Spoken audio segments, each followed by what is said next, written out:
I am Erin, and I live here in Austin, Texas. I spent the bulk of my career acting both in theater, film, TV, and heavily in commercials. With every single job I have ever had, including this one, I have second guessed whether or not I deserved it. It was not as easy of a transition as I think you would assume it would be for an actor.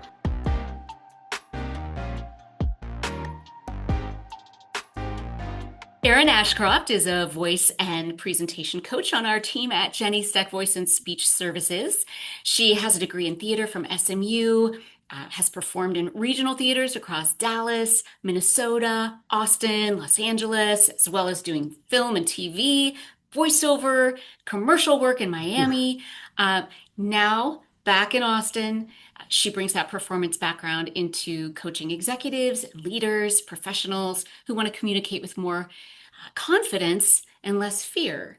Erin, that's just a very brief introduction. I'd love for you just to take a second to tell us in your own words what brought you to this point. Hi, yes, well, I am Erin, and I live here in Austin, Texas, and I got here through you, thankfully. We have a very long history together. We met at SMU many, many years ago when we were both training to be theater actors. And like you just said, I spent the bulk of my career acting both in theater, film, TV, and heavily in commercials. Towards the end of my career, I started doing some voiceover work. And around that time, we moved our family back to Austin, Texas. We wanted to be closer to my family who live in Dallas. And I thought I would continue acting when I moved home, and I found that I didn't miss it. And my kids were at an age where I was very involved in their lives. And so I sort of settled into being a volunteer and being a parent full time. And now I'm in a new phase. I'm starting to be close to the empty nesting part of my life. And you had reached out and offered me a job with your company. I was hesitant at first because I didn't think that I had the skill set in a corporate environment, but you convinced me, and I'm so glad I said yes because I'm really enjoying being a part of your team. I am so glad you said yes, because Thank everything you. that we have learned in our training and background as performers translates so well. I mean, understanding presence, understanding those signals that you're sending through your nonverbal communication. I mean, that's all we studied for years. Yeah, I think it is an incredibly useful bit of knowledge and background. And I'm so I glad you can. said yes. I completely And your agree. clients are glad too, I know, because I Well, I hear hope from them. so. Well, let me start with a couple of questions. Yes. Starting a little bit more with your background, digging into that a little bit deeper. You also served on, and probably still do serve on nonprofit boards, Yeah. and you've served as a moderator for large group discussions with panels and stakeholders. And that is a different kind of stage. So that's not you coaching, that's you applying all of your Yes. knowledge into this very different kind of atmosphere where it's you. You're not pretending to be someone else. What did stepping into that role teach you about communication and performance? Well, it's really interesting because when I first started taking on these larger volunteer opportunities, I didn't anticipate being expected to speak to large groups of people, large stakeholders, community member meetings. And I will admit it was very intimidating because I think you might agree with me, as an actor, you can hide behind your character. So when you're on stage, while there might be some nerves around giving a great performance, I'm not nervous for myself as a human or how I'm being perceived because I'm playing a role. And so when I was expected to speak in front of large panels or community members or stakeholders as myself, I was extremely intimidated. And I sort of had to use my actor brain and say, say I'm speaking as the PTA president. I would literally say to myself, okay, well, how does a PTA president act? And then I would act that way. So I sort of had to trick my brain into being okay with me being myself on stage. Now, once I did it more and more frequently, obviously I became much more comfortable doing that, but it was not as easy of a transition as I think you would assume it would be for an actor to step into that public speaking role. And I would imagine, I know some of my clients are this way, probably some of your clients are this way. They similarly are moving into a position where they have to communicate. They have to lead the meetings. They have Right. to talk to clients, prospects, stakeholders, board members, Yeah. and it can be really uncomfortable if that's not anything you've had to do before. And it's like people Absolutely. think, oh, well, you're talented in this one area. Surely talking to the board about that will be fine. Right. And you're right. It doesn't translate for most people, right? I mean, even somebody like me who's used to being on stage in one capacity, translating that to being a public figure and being myself in a room and leading a meeting is a much different environment. So just because you have one skill set at your job doesn't mean it's going to translate in you being able to command the space with executive presence just because you are an executive. Okay. We're going to get into executive presence because I want to talk about what that is, what's the expectation, and how do you help with that. Um, you and I have had discussions about something that you're seeing a lot with your clients, and I think maybe this overlaps with this idea of executive presence, is maybe this self-doubt that creeps in, this idea Yeah, that everyone expects me to be able to present my ideas or the ideas of the company, but I feel like I'm not qualified to do that. right. That's a term that's being, we hear it all the time now, is this idea of imposter syndrome, and you have a particular passion for these clients. Can you talk to me about um, what it actually looks like in the clients that you work with? Do Yeah. they do they actually recognize that what they're dealing with is imposter syndrome? Is that something that you educate them about, or what does that look like for you? So yeah, you hit the nail on the head, right? So it's this tendency to second guess whether or not they actually belong in the role or the leadership position they suddenly find themselves in. And they usually find themselves there because they deserve it. They have done the work, they have proven themselves. But this imposter syndrome is this idea of self-doubt, second guessing that you are actually the right person in the right role. And I don't think that people do actually know that they're suffering from imposter syndrome. They're just overcome with terrible self-doubt, right? And so not only are they doubting themselves, they're afraid that they're going to be found out, like that their colleagues are suddenly going to reveal their inadequacies. And it's self-imposed, this self-doubt, right? And so it's usually through conversation that that is revealed to me from the client, when they sort of talk about what is inhibiting them, what is holding them back from bringing their best self to their presentations. That's how we usually figure out that they're suffering from this imposter syndrome or self-doubt or anxiety around really being the right person for the job. That's really interesting. How do you tease apart the cause of the anxiety? Because many people will come to us and say, "Oh, I'm nervous about public Right, speaking." How do you right, know if it's generalized anxiety sure. because that's just a huge fear for people versus imposter syndrome? What are the kinds of questions that you ask? So usually it's on an intake form. We will ask, or a one-on-one conversation. We're asking what they're feeling when they're presenting, what feedback they're getting from people in the room, from their superiors, from their peers.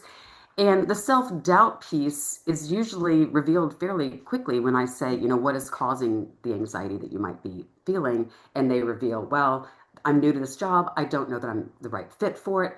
I've had a client who was on a panel with two other panelists that he was so impressed by that he thought there's no way I am at the same caliber as those two presenters. So while he felt confident with who he was as a person, he was comparing himself to his fellow panelists and then imposing this self-doubt upon himself. So I don't know that most people that have imposter syndrome know that. It's asking where the anxiety comes from. Is it just from being in front of people, or is it this kind of hamster wheel running in the back of your head that's spinning while you're presenting? You're sort of self-judging yourself. That's very different from people in the audience judging you. If you're judging yourself while you're presenting, you can't even be present. So I think we sort of have to have a conversation to figure out where the anxiety comes from. Of course, there is overlap. You're going to have people who are anxious about being in front of people and also anxious that they are the right person to be in front of these people, right? So there's definitely overlap. Is is this sounds funny to say, but the way that that shows up in their delivery Mm-hmm. might be the same. 100%. And is the, I'll put in air quotes, treatment the same, no matter where the anxiety is coming from? Or how do you Does it So matter if it's general anxiety or imposter syndrome? I think the initial treatment is the same. I think that you and I both like to start with learning breath work, learning Mm. how to access breathing from your diaphragm, because at a minimum, we're going to learn how to calm that fight or flight aspect in our body, right? That feeling that's rising up, that super anxious feeling that's sort of holding your breath in. So once we teach this breath work where they can sort of tamp down the fight or flight response from nerves, that's going to deal with generalized anxiety, and maybe it'll help with some of the anxiety of their self-doubt. And then for people who really are suffering from self-doubt, I'd like to add in a piece of a mantra. So we're really good at believing the bad things our brain tells us about ourselves, but I don't think we're as good at believing the good things our brain tells us about ourselves. So if we can introduce a mantra for whatever their specific issue is, I have value. I belong in this room. I have a voice and I have something to say. If we can distill a mantra down to really help them retrain their brain to reframe how they feel about themselves in the position that they're in, combine that with some breath work. So we have some breath work, we have a mantra. We're going to reframe how we think about ourselves. That's incredible. I actually just heard an interview on another podcast with someone who was giving the numbers on that. Okay, How much of the good we believe versus how right. much of the bad, and how Yes. hard that is to break. So do you It's actually really have do you actually have them write that down, or how do you use mhm. that mantra? When do they use it?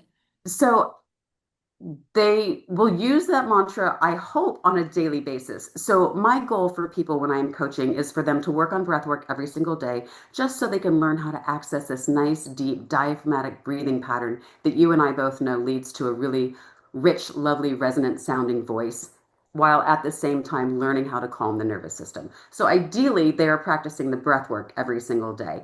And then on top of that, I like them to play around with this idea of power poses, which this is something you taught me. You recommended this book, Presence, by Amy Cuddy, which I absolutely love. I think it is just an absolute Bible, especially for people who are suffering from imposter syndrome. But she talks about this idea of adopting power poses and sort of tricking the brain into believing you are more powerful than you think you are. And so there's three power poses. She has, this Wonder Woman with your hands on the hips. She has this victory power pose and a confident CEO. So I like for clients to adopt that pose. And while they're holding it, again, Amy Cuddy, the author of that book, says that if you hold that pose for 2 minutes a day, just 2 minutes a day, you lower your cortisol levels while at the same time increasing your testosterone levels. So that's great. We're retraining our body to feel powerful. So while holding that power pose, I like for the client to also either say or think the mantra. So if you're holding this Wonder Woman power pose and you're saying, I have a voice, I belong in this room, I think you can begin to retrain these thoughts and trick our body into think or trick our brain by using our body that we are more powerful than we might originally have thought. One of the things I find so interesting about the power poses is that it makes you take up space. Yes. And just by nature of making yourself bigger, you can be perceived as being more authoritative, more powerful, but you also start to feel more powerful.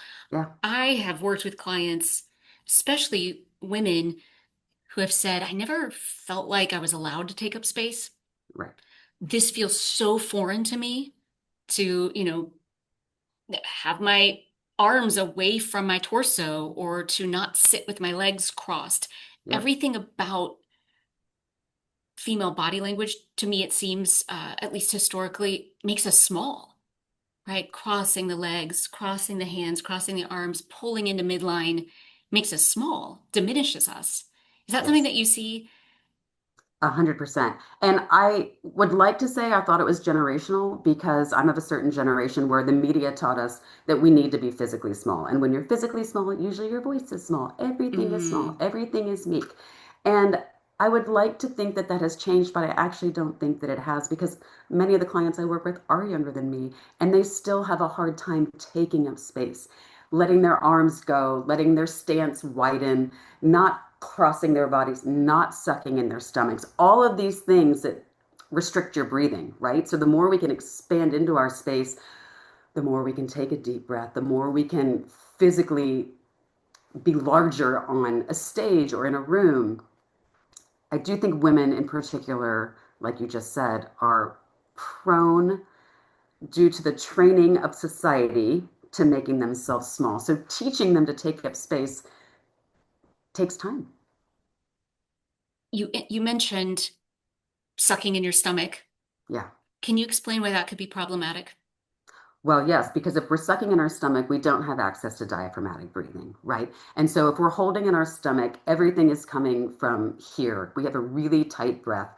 We can't control our voice. It's going to be thinner, it's going to be higher, it's going to be less easy to control.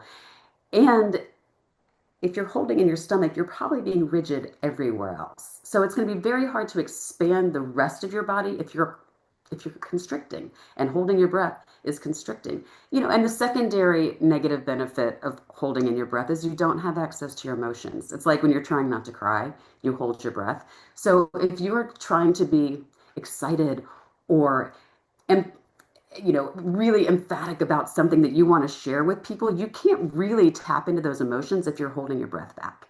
If you really want to tap into your emotions, you have to be able to breathe and breathe fully with your diaphragm, which means your belly is going to have to be loose and not flat against your back. It's interesting. There's kind of a balance. We're not saying, don't engage your core ever. Uh, No. we kind of need a little bit of engagement to have good posture, or people are way into Pilates and yoga and all of that right now, and there is a lot of engagement of the core. What we're talking about is, I'm sure people who experience nerves know exactly what we're talking about, that kind of clenching. Um, it's Everybody holds tension in different places in their bodies. And I've definitely worked with people who were surprised to recognize that, wow, I really hold a lot in my belly. Yeah. And again, especially for women, the physical conditioning of being told that we need to be small and have bodies that look a certain way, we tend to hold our stomachs tighter than maybe we need to. And again, it makes it just harder to access that nice, deep, full belly breathing if you're constantly holding your breath. And then you can only breathe to here because you're so busy holding your breath down low. I find this to be a problem I see a lot with the on-camera talent that I coach, reporters, anchors, because we're all vain, and because they're wearing very, very fitted clothing, or Mhm. they're wearing some kind of, Spanx or something underneath to try to hold everything in. They really suck in conversation and interviews. They seem fine. Their voices are great. Trying to figure out, well, what is it that's happening when you go on camera? Many times they'll notice that, oh yeah, you know what? Right before we go live, I've noticed now that I'm sucking in. I'm Yep. holding my breath, and everything tenses up. And Yeah, it's exactly what you're saying. Mostly it's because they want to look small. right. Yeah, and women are not the only one. I don't mean to say that only women suffer from this. As a woman, I just notice it in myself and with the women that I have worked with. And I'm sure men who care about what they look like deal with the exact same issue. Yeah, even if they don't care what they look like, they Right. probably, Well, there's I mean, like we're this all conditioned. instinctive, yes, exactly.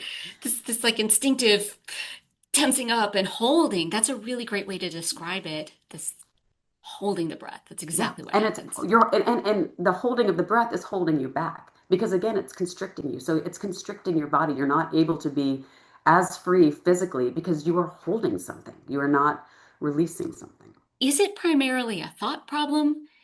By the time they come to you, is it a body problem? Is it a little bit of both? Well, I do think it's primarily a thought problem that manifests in the body, right? Mm. So, which are like most problems. I mean, whatever we think of in our head is going to come out in our body. Like the body keeps the score, is, the book likes to tell us. So whatever we're thinking about, which is why I like the idea of the mantra, because if we can trick our brains into thinking that we are more confident than we actually are, then that's going to show through our body language. But yes, that's why the body is the first line of defense. I feel like with imposter syndrome, like if we can start learning how to take up more space in a chair, on a stage, However, you do that with widening your stance, keeping your feet flat on the floor, with using larger gestures, if we can teach that, again, we can maybe trick the brain into believing that we belong in this space and we deserve to take up the space with all of our body. We don't need to keep it all here. Here's an interesting thought exercise for you. Okay. Is there a version of this preparation, these adjustments that you're talking about, that can look like over preparation? I mean, could it look like, okay, this is a person who rehearsed endlessly, still doesn't feel ready. Is that imposter syndrome? Is that something else? I think over preparation is a component of imposter syndrome for sure. I think people who suffer from imposter syndrome, just from the little bit of research I did just to see what the greater world says about imposter syndrome, says that really high achieving individuals tend to suffer from this a lot. And those same individuals are prone to over preparedness, right? And I think of it like over preparedness, again, is like control because there's so much self doubt. If I over prepare, if I prepare ad nauseum, I'm going to be able to control this. I'm going to be able to keep it perfect. It's another version of perfectionism. And so I think, again, we need to allow for a more relaxed idea of a presentation. Over preparing is not necessarily going to solve the problem because you cannot control all environments, right? So you need to allow the self doubt to subside and know that I am confident, I'm capable, I have a voice, I have something to share, and I can handle whatever this presentation throws at me, right? Because there's not everything that you can prepare for. So people who suffer from imposter syndrome, I think, absolutely do over prepare, and we need to teach them to sort of shy away from that. And again, tap into this idea that they are competent and qualified to be doing what they're doing. I love this idea. It's hard for me to tell someone to practice less because I am really obsessed with helping people understand how to practice. But what I think I'm understanding, and I was just having a conversation with a mutual friend of ours about practice, in that you need to have the right kind of practice. For example, this friend of ours was also an actor and was saying, you could practice a play 10 hours a day for 6 months and it could still be terrible because you're not practicing in the right way. So maybe what we're helping people understand is there's one way to practice that's going to exacerbate these feelings of imposter syndrome. Is there something in that process of practice that is not really helping them? Do we show them a better way to practice that, as you said, maybe changes their perspective on what that presentation is, what it could look like for them? Yes. So I think you're right. I think in terms of practice, when you are doing the over preparedness piece of that, they're looking, in my opinion, for perfection. And perfection doesn't exist because, like I just said, you cannot account for what's going to happen. So, yes, do you practice that you know your presentation, that you know your transitions, you have your intro, you have your conclusion, you have the framework, right? So you have that solid. And then you can get yourself through a presentation, but it doesn't have to be perfect. You have to allow for movement within the presentation. That's what you can't account for. A reaction from the audience, a slip up in technology. Something could happen that you need to be able to be fluid on your feet. So again, like I just said, you practice your intro, you practice your conclusion, you got these transitions, and that should be a nice base to get you through a presentation. But practicing for every single moment that could possibly arise isn't achievable, really. It's almost like the practice, you should be practicing for those moments when something could happen. How do you react in a moment when something Right, isn't going as you right, thought it would? right. Yes, and again, so that's where you can't be rigid. And so it goes all back to this idea of relaxing the body, relaxing the breath, making sure you're confident with your knowledge of what you're about to do, and being able to be fluid at the same time. How do you feel about memorization? I'm imagining these clients you're talking about might try to memorize to get everything perfect and just how they want to say it. So it's interesting because obviously coming from a theater background, memorization is what I had to rely on my entire career. And you're given a script and you really don't deviate from it. So my gut impulse is to like, memorization is great. But in the world that these people are inhabiting when they're presenting, memorization maybe doesn't make the most sense because, like I just said, you have to be fluid. And if you get off script from what they're trying to present to the audience, it could actually make things harder for them in the long run because it's a set way of presenting. And so I think, again, I don't mean to sound repetitive, but as long as you've really got these strong intros, these strong transitions, these strong conclusions, it allows yourself to move through a presentation without having to memorize every single component of the presentation. I feel like I can see it when someone has memorized their presentation. It's almost like they're reading. They see it in their mind's eye and are almost reading to me. Yes. And I think the other part of that, which I'm sure you've seen before, not only like you said, because they're reading, they have sort of a flat affect. Because if you're working from memorization, you're not able to add in the nuance, the pacing, the pitch, the pause for effect. You're really just kind of going through the information line by line and getting it out without the vocal nuance that we like to help people add. And then it becomes very one-sided. It is Yes. presentational, less Yes. conversational. Feels like a book report. Absolutely. Absolutely. It's not Which as engaging. Yeah, And I can understand for somebody who doesn't feel comfortable public speaking that that would be very scary because you are now relying on your brain to not memorize, but at the same time, make sure you hit all the pieces of information that you need to hit, which is why practice is important, but the over preparation doesn't actually prepare you for everything. I want to go back to this idea of perfection because I think you're really Yeah. onto something that overachievers really struggle with is that striving for perfection. How do you help someone let go of that? That is a really good question. As a perfectionist myself, I it's a hard thing to move past. I read somewhere that perfectionism is actually you're depressed because you realize there will never be perfection. So it's actually like if you're not that's the true definition of perfectionism. So it's actually unattainable. So I think as somebody who has battled perfectionism in my own life, I think acknowledging that perfect is unattainable and then coaching somebody through that is probably the best way to go about it because what is perfect to you and what is perfect to me and what is perfect to somebody in the audience are going to be three different things, right? So we need to find, do not, what's the line like you oh I you're giving up the good for the perfect, right? Right? And we need to maybe lean into that, right? There is no perfect. Let's be the best version of ourselves that we can be. And let me go back to that mantra. I have something to say. I have a voice. I'm here in this room and I want you to hear me. Lean into that. Lean into the message as opposed to the perfectionism of delivering the message. Lean into the message reminds me of this other thing that we coach, which is this idea of intention.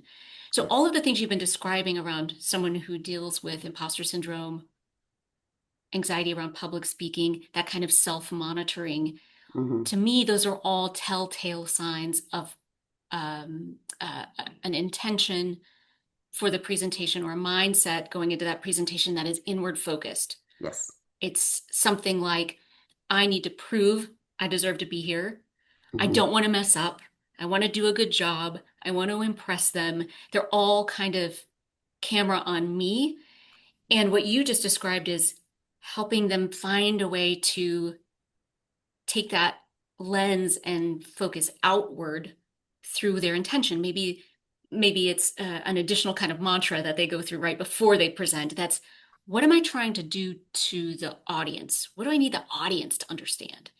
Absolutely. I think you're right. You need to focus the message outward. So, yes, we've talked about this before. Do I want to excite them? Do I want to encourage them? Do I want to warn them? So, yes, turning the intention outward is going to take the pressure off you and it's going to get the message much more clearly to the audience.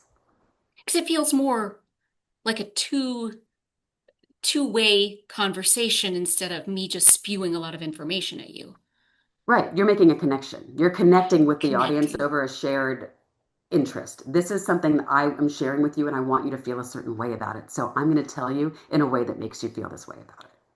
And it's hard for the brain to do two things at once. It's hard for me to be Right. really focused on helping you feel something while I'm also analyzing how fast am I speaking? Oh my God, I'm sweaty. Oh Right. my God, my mouth is dry.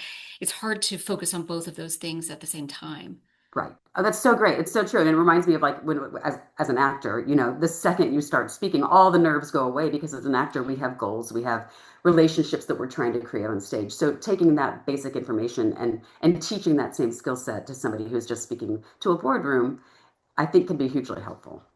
How do you do that when you're speaking to a room of 200 or 300, where maybe the lights are in your face and you can't even see those people in the So audience? Is that yeah, worse or better? so I personally like to see people, and I usually you can see two or three at least in the front row. And my advice is always to find there's always an audience member who wants to be a good audience member. I'm that audience member. I love making eye contact with a speaker. I want them to know that I see them, that I think they're doing a great job. And there's usually somebody in the audience who's giving you great eye contact feedback. And I always say, find those three people, find three people who are showing you that they're listening. And if you can connect with those three people, it feels like you're connecting to 200. I love that. Uh, Going back to this idea of perfectionism reminded me of a conversation I had with Barry Nash. For those of you who listen to the podcast, I interviewed Barry very early on in this set of interviews, and he discussed with us some research his company has done about what audiences are actually looking for and what they respond to most positively. And they are not looking for perfection. They're looking for someone who is human. So they are more forgiving than I think the presenters expect. Audiences are more forgiving. They'll forgive a flub. They'll forgive a filler word here and there because they are also looking for connection. Right, And they want to see a human being up there, not a robot. right. I completely agree with that. And like I just said, I think there are audience members that show you with their physical presence. I'm rooting for you. I want you to be successful on that stage or in front of this boardroom. I'm rooting for you. I remember being an actor and having that little bit of wisdom right there be some of the best advice I ever heard, which is that the people who are auditioning you want you to do well. They Right, want you to be the one. They're right. rooting for you. And I Yeah. feel like audiences are probably the same way, right? They're hoping for you to do well. They're not waiting for you to fail.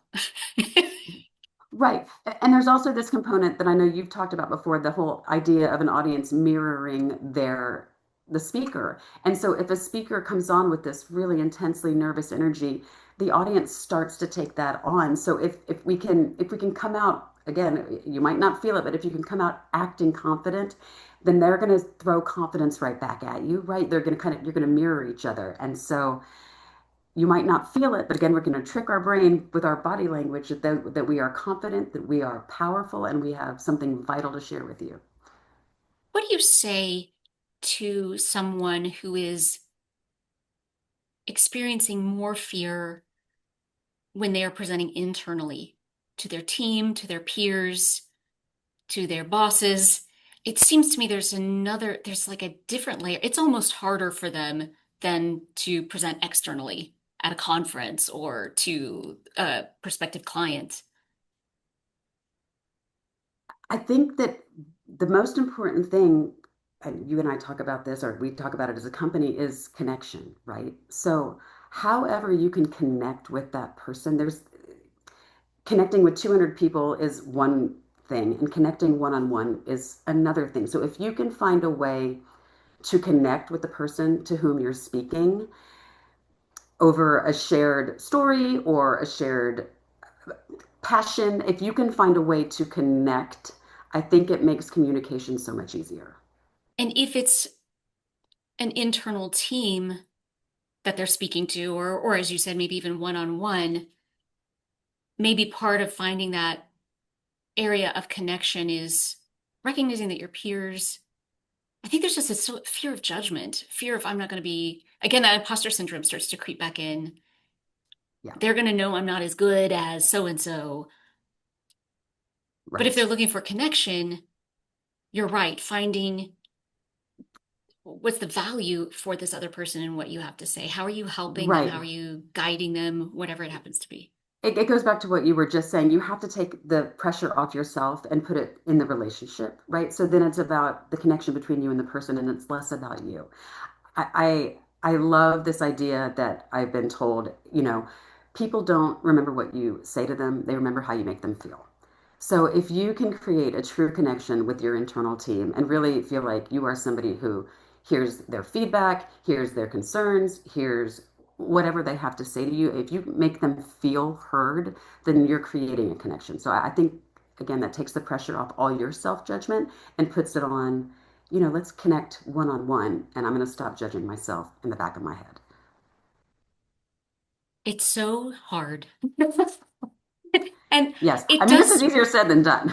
absolutely. And it takes work. I mean, people come to us, I think, sometimes expecting to have one session, maybe two, and slam bam, thank you, ma'am. They're on their way and it's fixed. Right. And what would you say to someone who's curious about how long this process would take? What does this kind of coaching look like with you?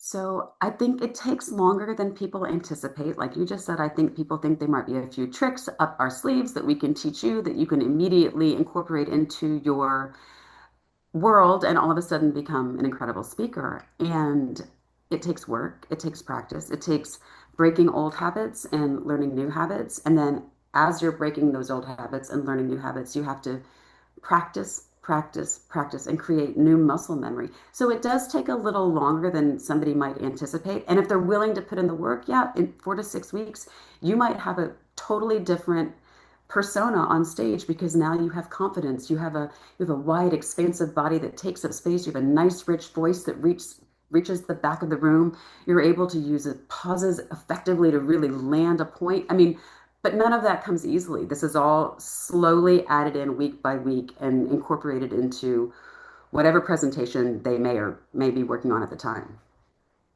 And you may not feel that super confident, but at least you're coming across as being more confident because you Absolutely. understand what confidence looks like, sounds like. Right. What is Amy Cuddy says, fake it till you become it. Fake it till you become it. She's a genius. I mean, it's true. I mean, if you can just by changing your physicality, if you will project more confidence. And again, like you just said, you might not feel it, but the person on the other side is not going to know that. What they are going to see is somebody who takes space, who sort of stakes their claim where they are in the room and says, "This is my message for you, and I want you to hear it." I want to go back to your idea of the mantra again, because I love this idea. Um, I'm stealing from a gentleman I very much admire, Dr. Eric Potterat. He wrote a book called Learned Excellence. And one of the things he talks about in his book is having this idea of a almost like a walk-up song. So some Yes. kind of routine that you have Yeah. in place that you do every time you speak, let's say. For our world and what we do, we'll use that as our example. If you have someone struggling with imposter syndrome and you are giving them exercises and new ways of thinking about interacting with peers, with clients, it's a lot of information to take in.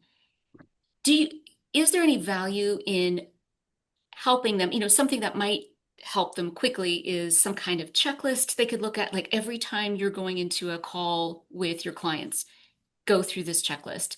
This is your walk-up song. Maybe it's actual music, something Right. that makes you feel, gets your mind and your body ready for what's about to happen.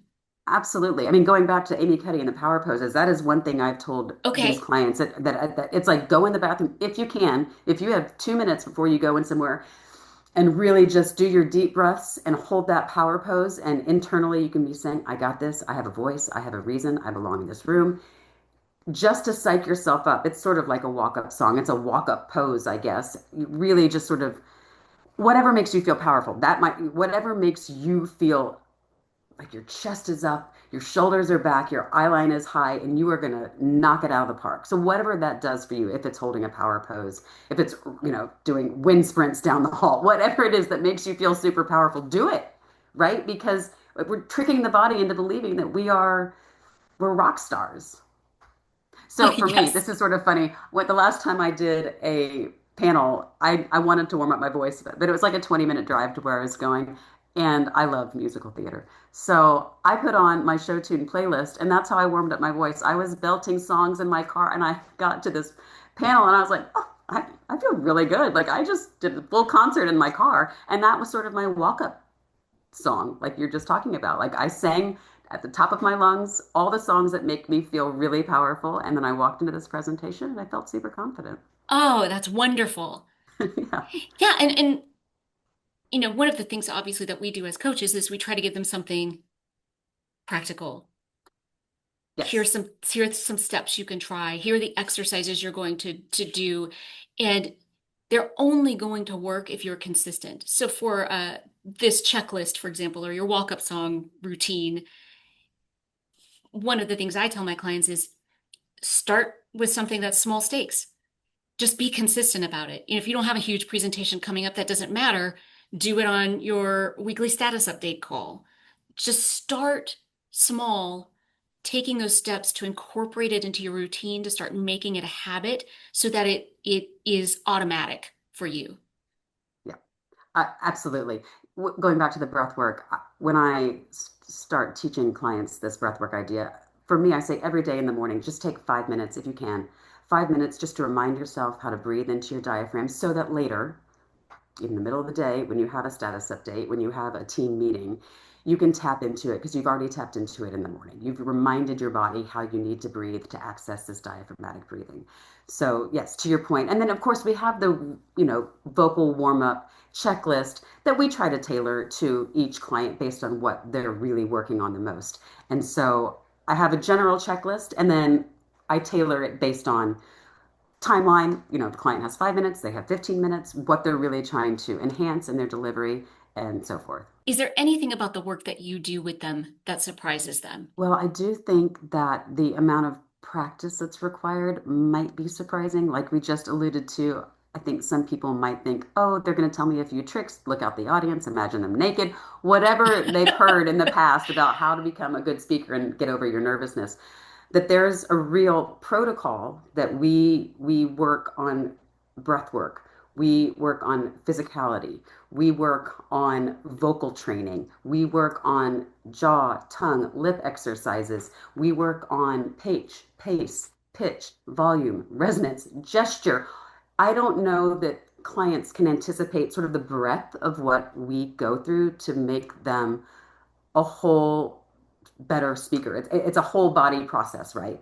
And so I think that is probably surprising. And then on top of that, because it's such new information, most likely, and new techniques and new exercises, the amount of practice that's going to be required might be a little bit surprising. And, you really can only affect change if you're going to put in the work. So I think the fact that we're going to expect them to be changing their muscle memory to learn these new techniques is probably the most surprising thing. Do you get pushback? Yes, I do think people do give pushback, especially when it comes to the breath work, because it feels so disconnected for them when they're coming to talk about vocal preparation and presentation skills. So I think the breath work part throws people for a loop. But once we explain that, this number one has the benefit of teaching you how to calm your nervous system, and number two is going to give you access to a rich voice in a way that you may have never anticipated achieving such a rich voice. They're they are more acquiescent, I guess is the word. But yes, there's absolutely pushback. Not with everyone, but I've had a couple clients like this is not my bag. And at that point, it's like, you know what? Let's try something else. Let's try adding in intention. Let's try adding in vocal range, pacing, emphasis, all these other things that make a presentation dynamic. And then we can work in little bits on the breath work throughout the process. What do you think the reluctance is with the breath work? Well, first of all, can you explain what you mean by breath work for the people who are not familiar Yes. So, breath work is this idea that you are breathing with your diaphragm. So, a lot of people, when they take a breath, might only get a breath as deep as their chest. It's sort of like when you're at a doctor and they say, take a breath, and, you make sure that they can hear you. But breathing into your diaphragm is going to give you access to control your voice in a much more controllable way. And then it's going to give you access to resonance, which is going to make your sound full and rich. So we have to learn how to breathe from our diaphragm, which is actually the way we breathe as babies. When you watch a baby or an animal who's laying on their side, their belly is rising, their belly is falling. That is a nice diaphragmatic breath pattern. And as we age, we learn to hold our breath, we learn to suck in our tummies, and we stop taking these full breaths. So we sort of have to relearn how to breathe properly to have access to all our voice has to offer when we're using a really great diaphragmatic breath. And when you talk about practice, how much time are you talking about? If you're telling a client, here's the amount of practice you're going to have to do between our sessions, what does that look like? Ideally, it's daily, and it can only, you start with 5 minutes. So you start with 5 minutes of practicing this breath work, learning how to take that breath deep into your belly. And then we might add the next week, adding a really nice sigh and sound. And so however much work you put into it is what you're going to get out of it. But if you can at least give yourself 5 minutes a day when we start with this breath work to learn how to do it, because it's not easy. It doesn't come, even though it's natural, it doesn't come naturally to people. We kind of have to retrain our bodies. So if you could do it 5 minutes a day, I think you're going to see the benefit after a week. And then the following week, we introduce something new. And so maybe you work on the breath work a little less and you work on the new technique a little more till it feels comfortable in your body. Ideally, you're working 10, 15 minutes a day to create new muscle memory. And again, the more work you put into it, the greater the reward. I heard someone compare it once to learning an instrument, right? Doing 15 minutes a day is going to have much better long-term benefit for you than cramming in 2 hours on the weekend. Right. Right. Yeah. I mean, you have to feel it in your body. I mean, this we're talking about changing the way you have probably done things your entire life. So it's not going to happen overnight. I mean, you have to retrain both your brain and your body to a new way of approaching being in front of people, a new way of breathing, a new way of speaking, a new way of highlighting words and sentences with your voice. It's all going to be new. So it's going to take practice and time. Have you had any success stories where people came back to you and said, wow, I really was doubtful, or maybe not doubtful, but I have been surprised by how much this has helped? So I had one client who I mentioned him earlier, who was intimidated by his fellow panelists. And I think he was a little hesitant, but after the presentation that we were practicing for, he emailed me immediately. He was over the moon and he had a sense of confidence that I don't even think he expected to have. And so that was really, really nice. I mean, he came in obviously without much confidence, but to see the other side of that, to see him feel so proud of the work he had put in and then the performance that he gave at his fireside chat was great. So yes, I mean that is one individual I can think of that it was wonderful to see what a change it made for him. Oh, that's incredible. Yeah. I mean, it sounds like I'm exaggerating or it sounds hyperbolic to say it can be life-changing, something as simple as understanding how to breathe. But I have really seen that in some of my clients, just saying, I don't think I've ever taken a real breath before. Or Yeah. and that relaxation that comes with it and the quality in their voice. I mean, I've had clients who've said, wow, I don't think I've ever heard my real voice before. It's amazing. It's amazing. Yeah, so many people are used, you can tell when someone's nervous when they're speaking because like that's not their voice. Their voice sounds a little high, because they're so tight, they're not taking a full breath. And so to go from that to having this wonderful rich voice, if you can get someone there, I mean it's wonderful. It's amazing. It's wonderful to watch. Yeah. Absolutely. We have the coolest job in the world to get to see someone It's very neat. kind of own the room Yes, after. to give somebody confidence or help somebody find confidence in themselves, I guess is really a better way of putting it. To help somebody find confidence in themselves, that's a really magical feeling. The voiceover work is so interesting to me because you only have your voice to communicate excitement, inspiration, whatever it is you're trying to express. How do you What did your background in doing voiceover work and commercial work, where maybe we don't see you, we only hear you, Yeah. what did that teach you? What kind of understanding did you come to after doing that kind of work? Well, I don't know that it's much different from acting because even though you're just using your voice, when you're in a booth recording, you're still using your body, right? Hmm. So you're still using your whole self to convey a message. But what we do with our body comes out through our voice, right? So in terms of helping clients, it's a great reminder that when you just have your voice, how quickly or how slowly or what pitch you say something at informs what the audience is hearing and what you want them to take away with it. So it really is a powerful way to teach somebody about pace, about emphasis, about pausing to let a really heavy idea land. Our voice can do so much with just the nuance that we add to it in all those various different ways: pace, pitch, volume, pauses, emphasis. Like we can affect a story using all of those aspects. And we alluded to this earlier, but I think for most people, when you're telling a story, you use all of those things. You speed up the boring parts, you slow down the dramatic parts, you pause for the laughter. But when it comes to presenting, again, nerves can get in the way, and all of that goes by the wayside. So we have to remind people when we talk, our face is engaged, our pitch is engaged, our hands are engaged. We are engaged because we have something to say in a way that we want you to hear it. And so I think that's what voice work does. It's a great reminder too for, let's say you're leading the meeting virtually and you're screen sharing. Just because people can't see you doesn't mean you should stop using the body, stop engaging the body and facial expression. Like you A need it hundred percent. almost more. Absolutely.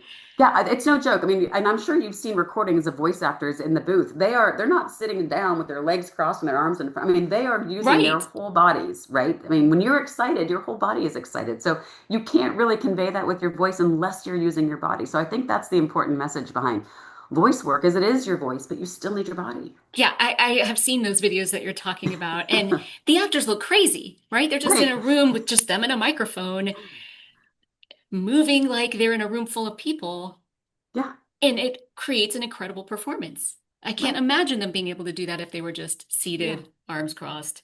So yeah, it is interesting to me when I see presenters from the business world who right. are leading a meeting that's virtual and they're screen sharing, where they're just kind of like seated behind their desk and, hunched Yeah, over their desk, right. no facial expression, and it comes through.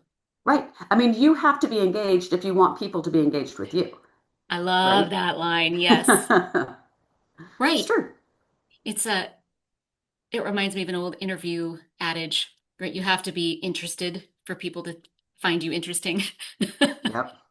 It's a Yeah, two-way street, people. as a coach and kind of your philosophy of coaching and how you Yeah. tailor your coaching to different clients. Um, you describe your style of coaching as being really supportive and non-judgmental. What does that actually look like when someone's doing something that they find genuinely uncomfortable? Well, first of all, I would like to think that I facilitate a really supportive environment because I know how vulnerable people feel when they are in a position where they're doing something that they don't feel confident about, right? So I would be mortified if somebody felt uncomfortable to do something in front of me. That being said, if they were, like if I'm doing a Zoom session, I will tell them what to do. I'm like, if you don't want me to watch, I won't watch. I I'll completely close my eyes. understand, right? I'll close my eyes. I'll turn my back in person. I'll turn my back if you feel silly. But I would hope that I make it comfortable enough of an environment where I will do the exercise first. I will show you that I might look silly, and I'm okay with looking silly because this is a completely safe environment. I really cultivate sort of a world where I hope that it's safe to explore any of these exercises, knowing that it is not going to affect me one way or another. I am here to help you, and that my goal is to make you feel comfortable. So I would hope that they wouldn't feel comfortable, but I would work really, really hard to make sure they know that there's no judgment ever coming from me. So I honestly, like, not to make a pitch here, but that's why I think coaches like you, like the coaches that we have in our company, can be such an added value to a company because we are neutral parties. Like Yeah, going to your HR department to get coaching on, or whoever you have, maybe going to a boss or a manager to get coaching can be really intimidating, and some people just right. won't do it, or they've gotten feedback that, I don't know, maybe felt like they were being judged. And that's, I think, a difficult position to be in within a company. Whereas they bring in an external coach, we are completely neutral.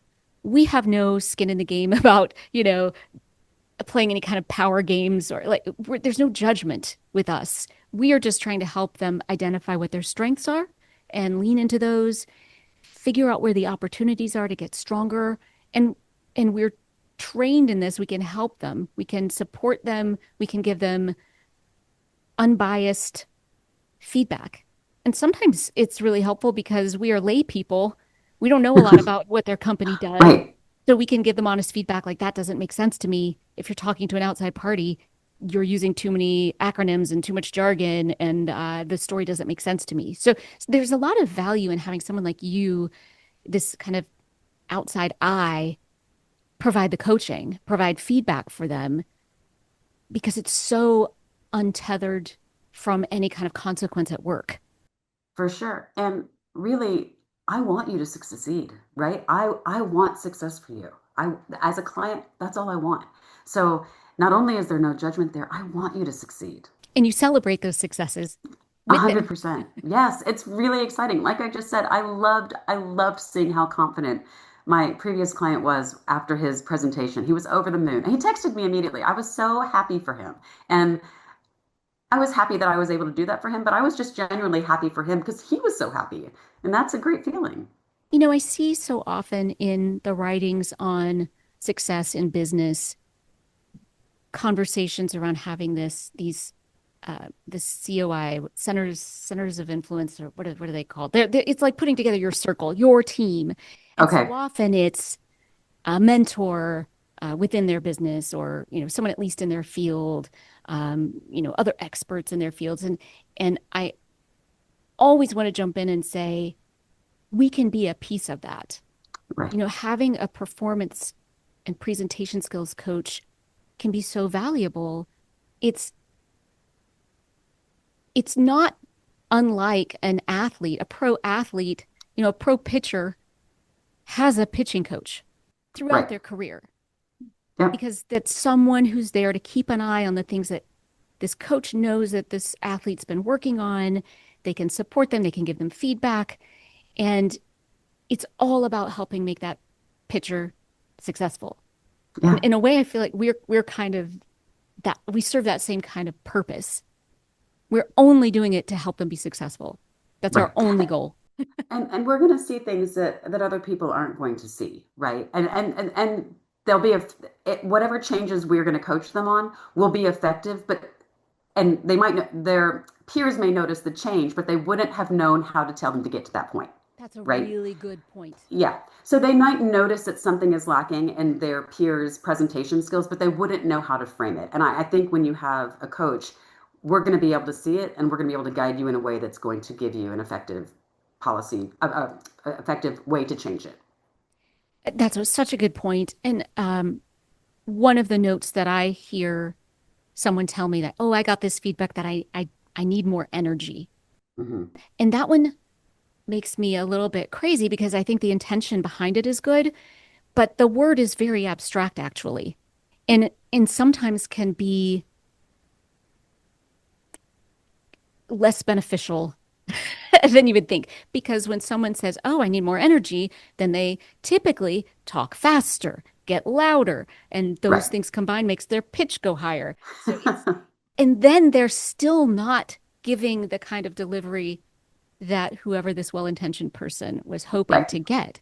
Because you're right, they don't have the background and knowledge to really give you insight into how to make the change.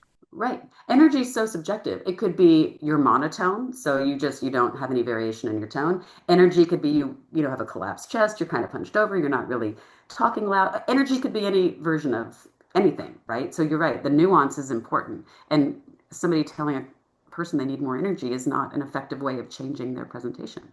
Now, I find sometimes we're translators. Right. A client will share the feedback that they've gotten, and then we try to piece together, okay, Yes. what do they really mean? What are they seeing that makes them feel that way about you? And it's those things that you're describing. Maybe it's monotone, maybe it's a lack of facial expression, maybe it's Right. that they're not taking up much space, they're not very animated Right. physically. It could be any of those things. Right. And the second they present for us, we're probably going to be able to figure out and transcribe what has been told to them. So I think that's a great way of describing it as translators. Yeah. You just mentioned having them present for you. Is that Hmm. something that you encourage your clients to do? I don't do it for the first couple of sessions just because I want to create this idea of leaning into learning how to breathe. I want it to be more about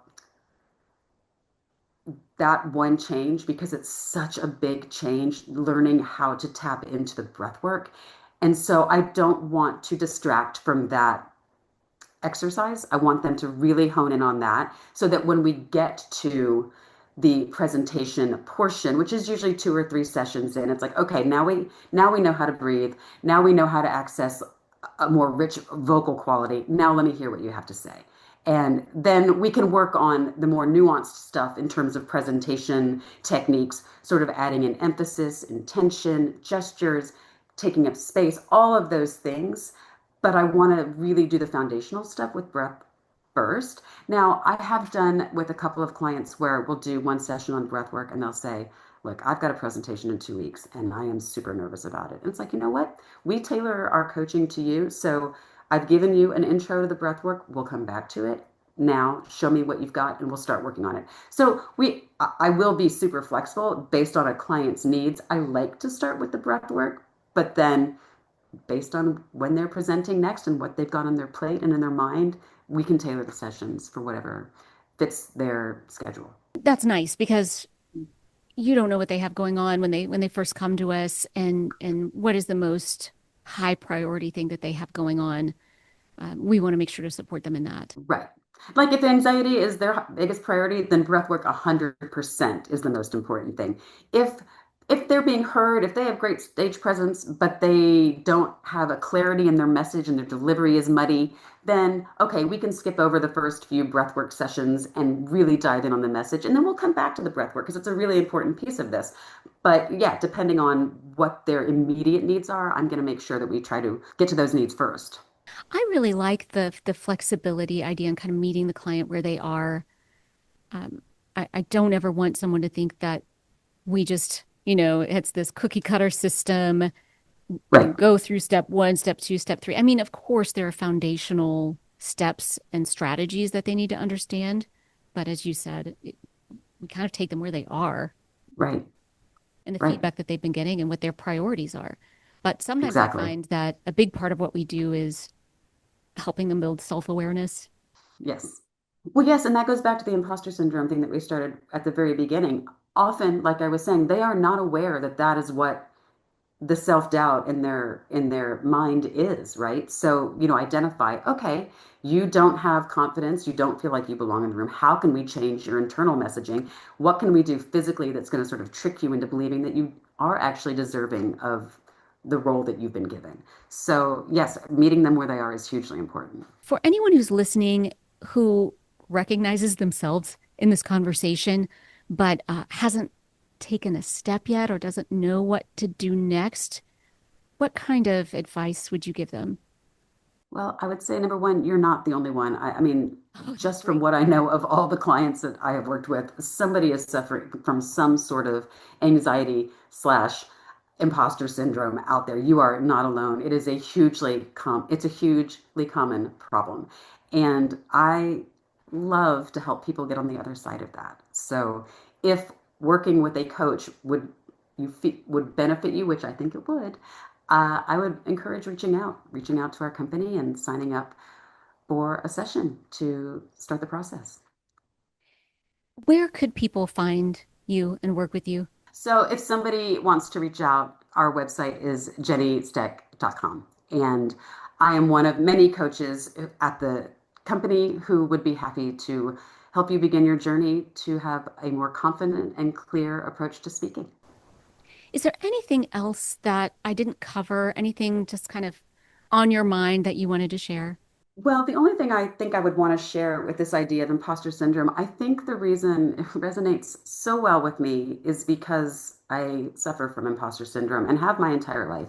I was a high achiever in school. I was a high achiever post college life. And with every single job I have ever had, including this one, I have second guessed whether or not I deserved it. And Wow. that's why when I hear people battling with this thought problem, I want to help because I wish somebody had pointed it out to me earlier. I wish I had trusted myself more. I wish I had allowed myself access to confidence. I might have attributed a lot of my successes to luck or just being in the right place in the right time. And I have never been good at believing I belonged right where I was. And so it really resonates with me. When you reached out to me to join the team, like I said earlier, my first thought was I have no business coaching executives. I've never worked in a corporate environment. I've never been in a room full of executives. This isn't an environment that is naturally a fit for me. But the more you and I talked, and the more I realized that we have a set of tools, especially for training people with voice and presentation, that most people don't have. We have these tools, and I want to be able to share these tools to help people find their success. So again, imposter syndrome is super, super common, and it resonates so well with me, and that's why I want to share what I know to help people get on the other side of this feeling of self-doubt. Thank you so much for spending time. It's such a pleasure to have you on the team, to get to have these discussions with you. And I'm just, again, thrilled that you said yes. And Oh, the clients that have been working with you echo that. So thank you. well, Thank you for your wisdom and all of your talent and your empathy for well, these thank you. clients. Yeah. Thank you. Thank you for the opportunity. And I have loved chatting about all this with you.